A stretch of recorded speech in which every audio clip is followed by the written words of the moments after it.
we're back today for another lesson, but what's this? We've seen this letter before. Why are we talking about the letter S again? Well, I'll tell you why. Because the letter S can make some different sounds. Now we know that S can spell S. We've used it to spell that sound at the end of words. We've used it at the beginning. But sometimes the letter S spells Z at the end of words, such as in the word fans, fans, or pods, pods. So S spells Z if the sound right before that letter is a voiced sound. Remember, it's voiced if we can feel that buzzing in our throat. So for the word fan, is voiced. I can feel buzzing when I do n. And in the word pod, the d is voiced.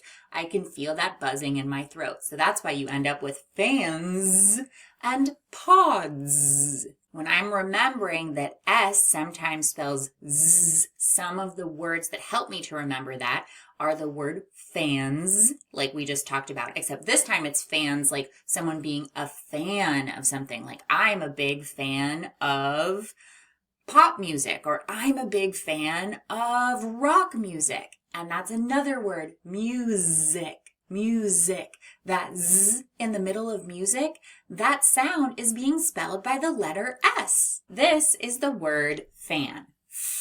Fan. If we add an S to the end of fan, we're getting a fourth sound, which is Z. Now, why is it Z? It's because the N is a voiced sound. And when we have a voiced sound followed by an S, that S is going to make the sound Z. Fans. Fans. Fans. Fans. Sometimes the letter S hisses like a snake, S. And sometimes the letter S buzzes like a bee, Z. And we've been learning all about the Y. It hisses like a snake at the end of words when the word ends with an unvoiced sound. And it buzzes like a bee when it ends with a voiced sound. When a word ends with a quiet whispery sound, like the sounds P, T, K, F, the S stays quiet too. It's just a S. Like in the word cat, we get cats. In the word cup, we get cups. Kick, kicks. Sniff, sniffs. And sometimes that S is making a buzzy bee sound, Z. When a word ends with a voice-powered sound like B, D, G, N, the S can't help but buzz. It just says Z. So let's try it. Dog becomes dogs. Bed becomes beds. Hug becomes hugs, and run becomes runs. So here's a little reader's garden trick to help you remember. If the last sound in the word is a whispery sound, it's unvoiced, remember that S is going to whisper S. If the last sound is powered up with your voice, the S is going to buzz Z. Here we have cats in hats. And the S is making the S because both of those sounds, both of those words end in that unvoiced T. Cats, hats. Here, though, we have dogs and pans because dog ends in a voiced G, g, g, g, and pan ends in a voiced N. Dogs, pans. To make the Z sound, put your tongue right behind your top front teeth, turn your voice on, and send air out like this. Z.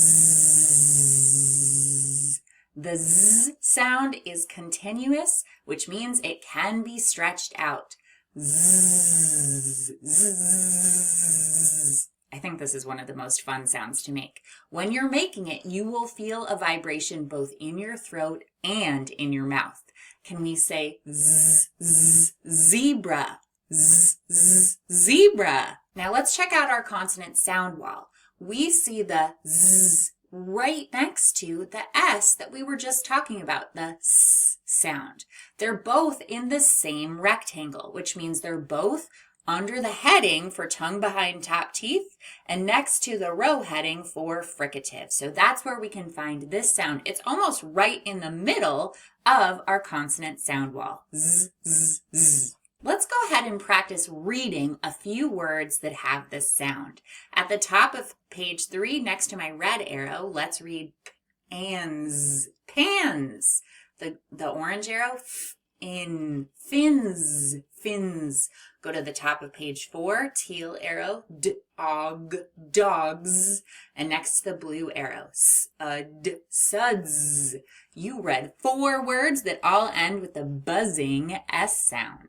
Now you've made this letter before, but we know that's the capital S and the lowercase s.